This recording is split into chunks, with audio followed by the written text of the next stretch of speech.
Hello and welcome to the Dublin Conversations. Katie, would you like to introduce yourself? Thank you for having me, Andy. Yeah, so my name is Katie Boyle. I'm working in PR now for 4.5 years. I would have studied communications and then went on to do a master's in PR and strategic communications at Dublin City University. And I suppose I kind of found the course, started, and then was like, okay, I definitely think would really like to work in communications, advertising. Like it's just a very interesting area. The agency I've worked in for the last 4.5 years is called Ann Smith. It's a boutique agency mainly servicing food and drink clients from everything from kind of startup to semi-state. And we do a lot of kind of different corporate and consumer work. But I suppose it's a bit different from other agencies in that we are very much like situated within the kind of food and drink sector. But yeah, and in 2021, I became a finalist in the PRCA Young Communications Professional of the Year category for the PRCA Awards for Excellence in PR. So that's me. Very good there. And appropriate, you're actually based in Dublin, so a very pertinent Dublin conversation we're Exactly. having Yeah. here. I organized it just for you, Andy.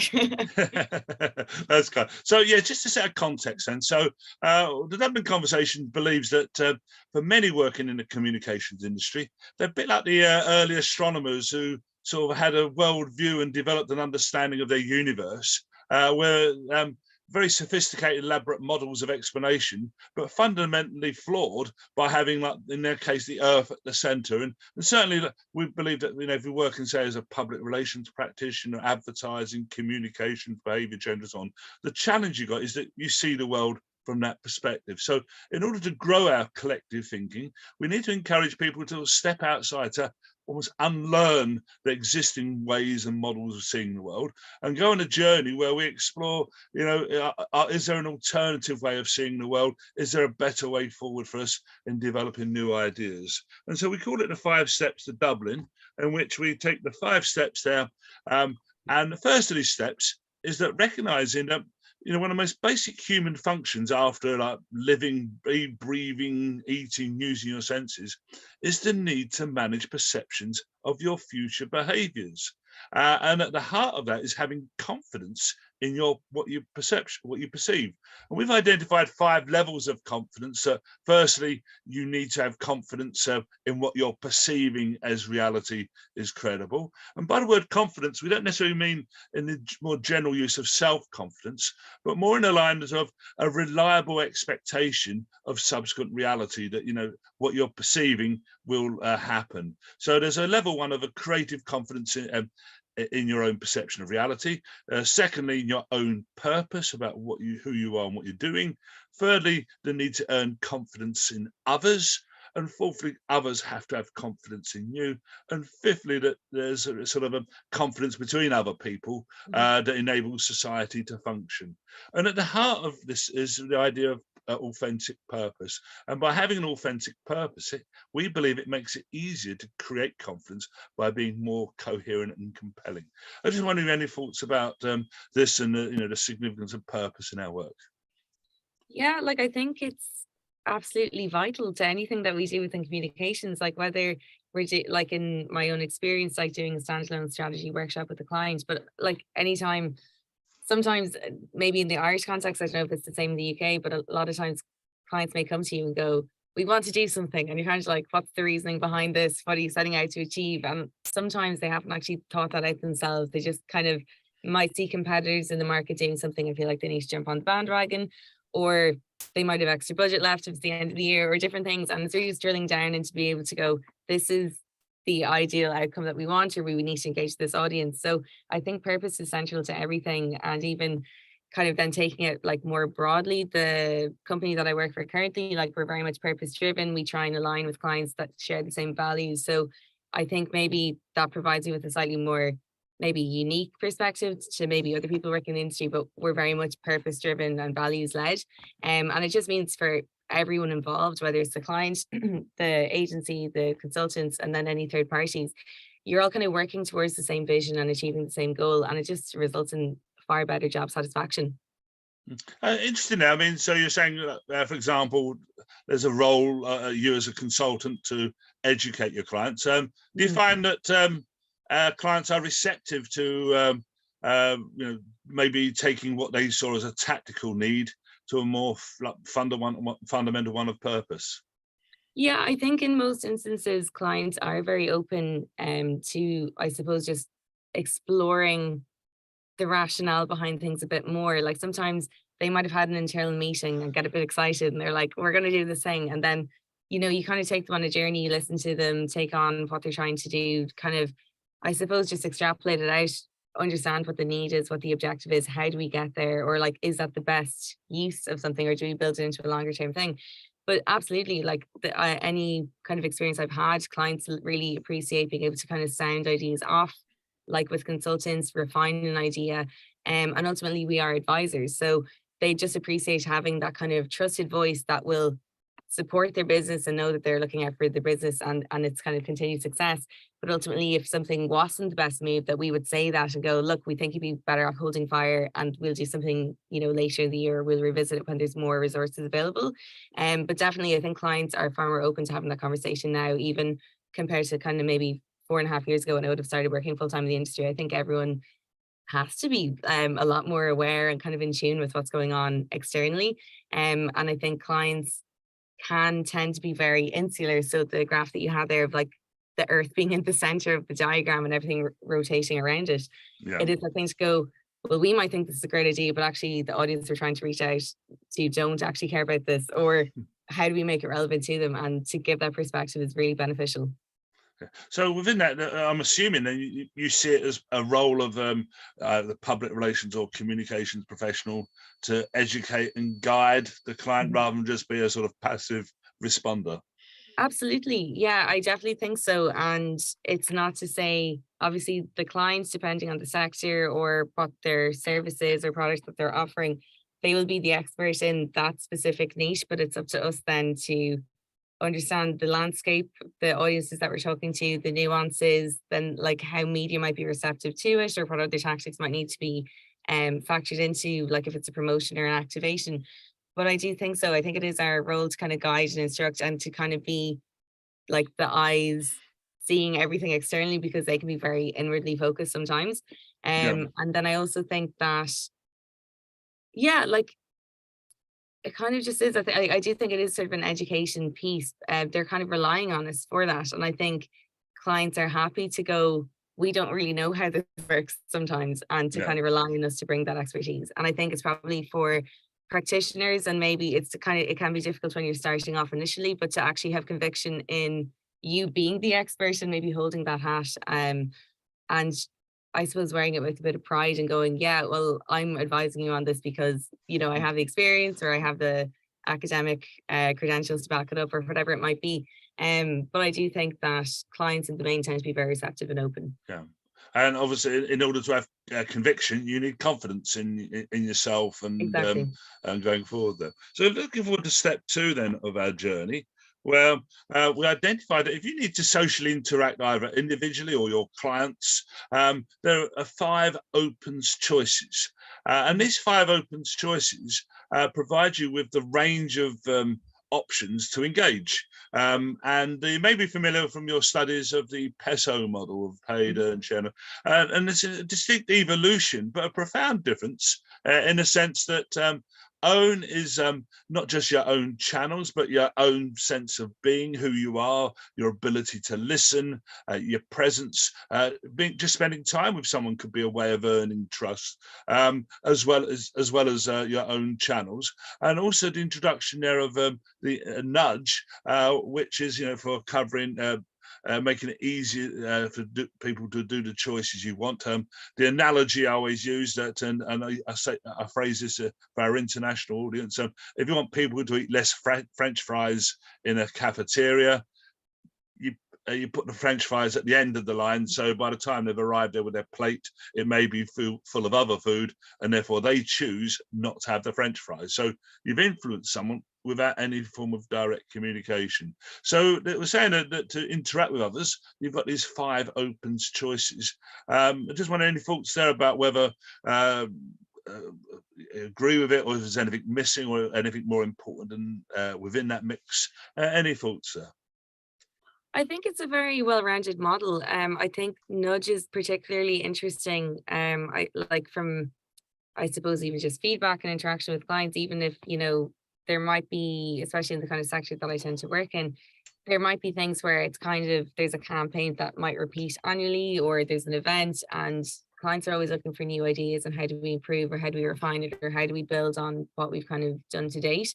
And so they're always looking for new ideas. And I think the area of nudge communications and that whole area is really fascinating, and can be explored a lot more in terms of if you have something that's kind of a long-standing campaign, or you have kind of like a long-term goal that you're eventually trying to reach with the client. So I think that's an area that's really good that isn't utilized enough in PR.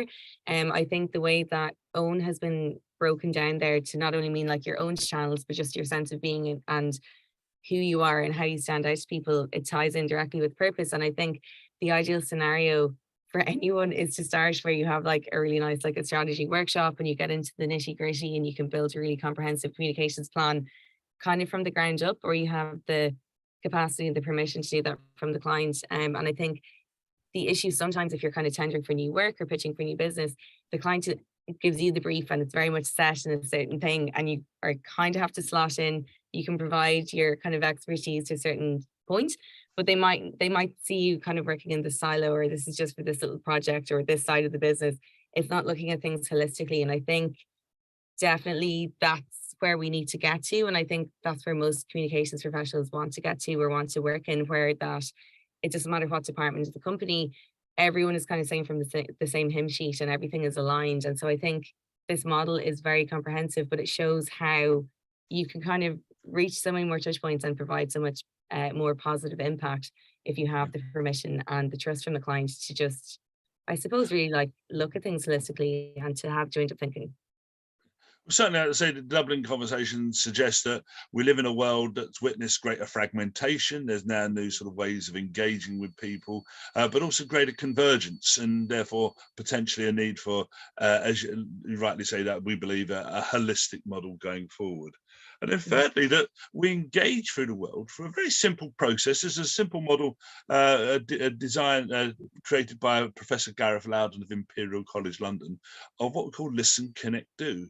That how you interact with the world is a simple process of listening with all your senses, connecting what you've heard with other things, and then doing can be a development of an idea to its actual tangible outcome. But it's a dynamic loop process, and its pumping heart is purpose at the center, where if you've got a more purpose, stronger sense of purpose, it acts as a stronger beating heart for further listening, connect, doing. And that really that our world is shaped not by design, but by what emerges from the environment. And sociologists can now do experiments on human behavior, and one of which is that 2 out of 3 people will help a stranger, which also means 1 out of 3 don't. And that really, we believe, provides significant instincts that drive people's behavior, and the idea of a spectrum of what we call we-led and me-led thinking, where we-led response is where you think of the collective interest first, and me-led is a more self-centered interest. And we believe these instincts could provide maybe the basis for future definition, understanding of things like public relations, which could be identified as a we-led thinking, and advertising, which is identified as a me-led thinking. And that furthermore, there's a need for a label to describe this bigger holistic picture. And there's a candidate label of the word comms, which has emerged in the last in communications industry practice over the last generation, but there's no formal definition of it. So as I'm throwing a lot there, okay, but any thoughts about listening, connect, doing, we-led and me-led, and maybe the need for a definition and a possible candidate of comms there? Yeah, so I think the listing connect doing is completely like accurate, and it's absolutely where we need to be. I think sometimes we've kind of touched upon it, but sometimes clients think they're kind of, well, we want to get this message out there, so how do we do that? Even if their rationale or the motivation is from a good place, but really we have to start with the audience and who you're trying to connect with, and what's the context, and what are they looking for, and what do they need. And so I think the listening piece is so important, and like it is a starting point. And I think that's kind of reflected in the rise of social listening companies and agencies, and more data just being available to us. Like I think a huge amount of working within communications is the kind of research and data that that's the kind of the starting point. And from there, you have proof points to then refine things and come up with the concept and draft messaging. But listening is absolutely the starting point. I think then moving on to the we led versus me led thinking, I think that's a really nice catch all phrase to describe it. And I think it really is that sense of kind of building a collective movement around something. So whether it's a construction company you have, or food company, or kind of a more corporate client, it doesn't really matter. But it is that thing of, what are we trying to achieve? Who are we trying to talk to? Who are we trying to bring on this journey? And like identifying within that, like, who are, I suppose, our support is going to be like, and they might be people of influence, and that doesn't necessarily mean like influencers that are on social media, but who are kind of our key opinion leaders and people that we can bring on to help us reach this ultimate goal. And I think even from my background in DCU, I would have had to do two dissertations, so for my undergrad and then for my master's. And I am very much interested in the psychology behind kind of consumer marketing and how advertising works to persuade people, and even public relations. But people are looking for meaning, they're searching for meaning, and they want to achieve that. And that can be a collective force for good. And I think that often isn't talked about enough. I think a lot of the kind of negative sides of the power of communications is talked about, and like it should be. But I think it's really incredible to think that we work in an industry that can result in behavioral change, or just like really positive things for humanity happening. And that's not to be completely lofty about it, but I just mean on a collective scale. Like if you take something like, the smoking ban or the plastic bag levy, like Ireland was one of the first countries in both instances to adopt that behaviour change and drive it. And now you can't imagine a world where that wasn't in place. So I suppose it's just about maybe reminding ourselves of the importance of we-led thinking, and that's always what we're trying to achieve. But clients sometimes come at it from a me-led thinking place. And so it's to just guide them on that journey. And this idea of a candidate label of comms, do you use that term yourself, or any thoughts about that? Yeah, I think it's a tricky one. I think anyone, it doesn't matter at what stage in their career they're at, would struggle with it. Like, so for instance, my undergraduate degree was communications, and it was just a catch-all term. And in fairness, it covered so many bases. It was everything from kind of production of content to analyzing theory to writing to presenting. So I think it absolutely is a catch-all term. And I think even now, reflecting on what I'm doing in my day-to-day, like, communications is what it is. But do people not working within communications understand that? I don't think they necessarily do. Because people might go, oh, so like telecommunications. And I'm like, oh, no, like nothing to do with that. And then the odd time, if I find I have found myself going, oh, kind of like marketing and advertising, but not really that. If it's someone that, like, after a few goes, that they're still not really grasping that. And I Yeah. find even, my parents, sometimes they're kind of like, and why is your name not on the article? Like if it's a press release or something, and I'm like, it wouldn't be our name, like it's the journalist. So I do think, because it's such an all-encompassing career and role, and the tasks that you're doing can vary so much, or the tactics, I think it can be difficult for people on the outside looking in to get a sense of what it is, because other positions and functions are very much kind of not limited, but they're centered around quite specific tasks. And as such, it's quite easy to go, oh, they're in this box, that's what they do. So I think sometimes the fluid nature of the industry that we work in can kind of go against us. And I think you touched upon it before, but the fact that there is no one set definition for what it is that we do. And I know from like Google Trends and search results, the use of PR as like a qualifying term is declining year on year. And it's like, how do we continue to build on that? But I do think communications is completely accurate and apt. It's probably just about how do we then present that as like a catch-all term or an identity to people that may not be so familiar with the area. Well, certainly let's come back to that, because the Dublin Conversations certainly believes there's a need for a more holistic picture, and that the idea of communications has been used as a default, and put forward the idea, is there a need for maybe recognition that, like for example, use of nudge, where in one sense you're not communicating with someone, but you're achieving an outcome. And also, do we need a sort of bigger window that covers purpose, and also what we come on to in step 5 about social cohesion. So let's move on to the next step. When you mentioned before about interest in psychology, and so this is inspired by the work of behavioral psychologist and Nobel Prize winner Professor Daniel Kahneman, who identified that we're emotionally driven animals, but maybe there are 5 sort of key heuristics that we can draw from his work, and that if you do one or more of these 5 things, you're more likely to be successful in socially interacting with others. And the 5 steps are being known and noticed, liked, trusted, front of mind, being talked about. And the Dublin conversation believes actually this frame any campaign, your existence, even to interact with others. So just any thoughts about that, the 5 goals, and just to add that like is not just likability, but also can be respect, admiration, and even paradoxical that you can actively like to dislike someone. So as the dimensions there. So any thoughts there, Katie?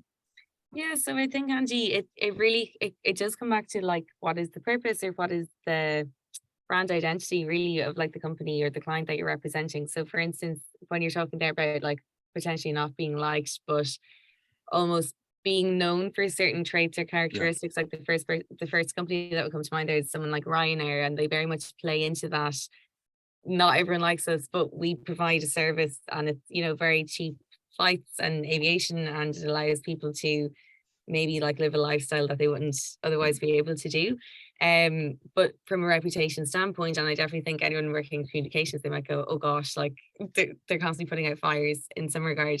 But I think there's a lot of companies, once they kind of know what they're trying to do, they don't need to be liked, but we all know that people are still going to, I suppose, like support their service or buy their products.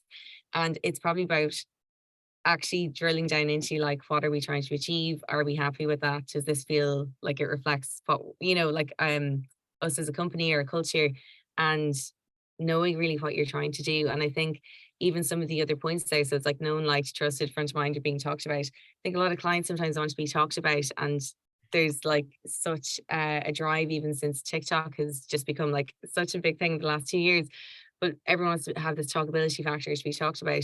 But if there's no substance behind it, it's not really useful. It can be useful maybe when you first launch, or if there's something really interesting going on, but it has to be linked to a longer term goal. And certainly from my experience working with different companies of different sizes, I think there can be a tendency to want to just be, we're the trending thing right now, or we want a viral moment or this kind of thing, but it's not linked to anything bigger. And it's to kind of, again, guide clients on that journey of what are we ultimately trying to set out to achieve, what are short, medium and long-term goals, and how does everything support the long-term goal ultimately. Yeah, and certainly, as I say, at the heart of those things, we believe are purpose, as you say, and therefore the critical need to create confidence around that purpose. You earlier touched about the need for the potential for our working communication to achieve social good, and certainly the Dublin conversations believes that an idea of what's called regenerative comms that goes beyond what we call a two-way model of communications of listening, engaging, and recognizing and respecting that in any social interaction, you should seek to replenish, make a positive contribution to the wider social fabric of trust, togetherness, and being able to come together to tackle the big challenges we face collectively in humanity. And so I just wonder if you have any thoughts that there is a role and need and potential and value in this idea, perhaps we labeled regenerative comms. Yeah, I mean, I couldn't agree more with it. I think it's absolutely what everyone should be striving to achieve and to do in their day-to-day work. I'm quite interested in the area of benefit corporations, so B Corps. And I think that they have really captured, I suppose it is this regenerative comms idea, but it's that you're kind of looking at sustainability from a wider perspective. So it's not just environmental, but it is social and economic too. So for instance, you might be a small business, say in Donegal, so like the north, kind of northwest of Ireland, quite remote, maybe not a huge image, but it's like if you're a strong employer in the area, that's, you know, sustaining the social fabric there. You're maybe producing a good, then that's being sold nationwide. You're filling a need in the market. And I think it does need to be looked at that way, like how can we give back? And one thing that I really like about B Corps is that you really have to, like, anyone can do like the assessment for free online. And Yeah. we've kind of looked at it before, even just in our company, just to kind of have a look at what the criteria is. But it's everything down to, if you have an office space, when you're not using it for meetings, could you potentially offer that back to community groups or startups to maybe, do they need a meeting room, or can they use the space when you're not using it? So it's constantly not just looking inward at what we're trying to do and what we're trying to achieve, but how do we again bring people on this journey, or how do we sustain the area that we're in, and kind of, I suppose, listen to what is the need in this area. And I think it's a really nice, again, holistic way of thinking, but I think it's the only way forward. And I think, like, I'm a millennial, I think it's very much like a cliche at this point, but it's like, oh, we're purpose driven. But I think a lot of people kind of coming into the industry in the last few years, maybe more so than people later in their career, but are really looking for this kind of like regenerative type of communication, and the sense of kind of you're ultimately working towards doing good in whatever you work in. Can I perhaps be devil's advocate here, in the sense Mhm. of, you mentioned there's the only way forward, Mhm. and there's some who would say, for example, the idea of purpose has been hijacked by brands that, posing doing good, but are they Yeah, really doing good? How do you react to that sort of critique? I think that's really important, and it's completely fair. Like, I think I know you talked before about purpose wash, but I think that also does need to be called out. And I think whoever your target audience is, whether it's, B2B or consumers, I think they're far more educated and aware of this. And I think people are very critical of brands and companies, and rightly so. I know that I think it was Elementi at the recent PRII conference that was talking about that people need to stop talking about what they're doing, and then like wait until they've actually kind of done certain actions, or they basically that they have proof points to talk about before they go, we're so great, this is our purpose, we're changing the world. But to wait to kind of say that until they've actually said, well, in the last 12 months we've reduced things by X, we're doing this, we're doing that. And I think there's a tendency naturally as communicators to go, here's a hook, let's just run with it. And like, if there isn't a really robust plan in place, it can be very difficult, or it is open to critique then. And I think no company is perfect, no agency is perfect, no person is perfect. And it's actually to go, look, this is where we want to get to. We're not there yet, but we're really committed. We're on this journey. This is what we've done to date. And to maybe just hold off until you have a bit more substance to your story before you tell it. And that's probably where we come in to kind of guide clients on, wait, that you're doing amazing stuff, but just wait another 6 months and then go out with it. Okay. And so lastly, we've done the 5 steps. It's Mhm. give you an opportunity to step outside the world we operate in, without using words like advertising, communications, public relations, and so on. We've had a fascinating conversation. Do you now feel more confident about addressing what does better look like for us in our work and our role in the world? Yeah, I definitely think so. I think the model is a really good, like, I think the framework is a very good exercise to look at. And again, if it's even, the company that you work for, whether you're in a house or in an agency, to go, are we even adhering to this in terms of our own communications? And then, like, can we bring this into client strategies and everything? And I think it is that thing of never forgetting, who are we trying to connect with? What is the reason? What is the purpose? And does everything align? And I think even having a tool like this is really beneficial for anyone working within the industry, regardless of what stage they're at in their career. Because sometimes you might bring something like that to a client anecdotally, and they're like, oh, okay, that sounds a bit different. Like, Mhm. it can be a bit difficult maybe to get their buy-in, or to get their trust to kind of listen to you and bring them along that journey. But I think having a toolkit like that, you could literally share your screen or talk them through it in terms of a workshop. I think it can only benefit and enhance the industry. And I think measurement is becoming more and more important all the time, but to even have kind of like official looking frameworks, I know it's kind of a live thing that's always evolving, but I think clients really appreciate that, when a lot of what we do sometimes can seem intangible, I think, compared to other sectors and other kind of Yeah. functions. Thank you for the kind words then. So, is there anything, one or more things, the Dublin conversations should be doing different? I mean, I think right now, I know from talking to you that the website is kind of launching in the new year, but I That's think, right, yes. yeah, so I think right now it's probably in a bit of a limbo stage, but I think it's actually just Probably promoting it. Like, so I Yeah, know there has been, but I'm sure that's part of the plan, but just actually going, we've all these amazing resources, like do team building exercises, do a strategy workshop, and even just familiarize yourself with it. Like I think sometimes even on LinkedIn or, other like research comes out or white papers, and with the best will in the world, people can go, "Oh, wow, that looks great. I'll save it down. I'll get to that." And like you never get to it, but to yeah. actually make the time, and maybe it's when everything launches. I think it's just about getting the word out there. And then it's ultimately for like comms professionals to go, right, we actually can't take a seat back. We need to just put an hour in the diary. We jump on, we all talk about this thing. But I think it's really important because we can get very fixated on just the day to day or deadlines or what needs to get done. And oftentimes there isn't enough opportunity to actually sit back and analyze what are we doing? Can we do it better? And it's usually when, there's a very busy period and you're like, this isn't working, we need to change our process. And it's much later that you can actually get around to doing the work. So I think it's kind of twofold. Yeah. Yeah. So I think you've answered the question to Anne-Marie Oh, there sorry. in terms of, yeah, and it's very much appreciated. And as I say, you mentioned we'll be shortly launching our website and with all the 30 plus tools and materials and free training program. So is there one specific takeaway you'd take from this conversation?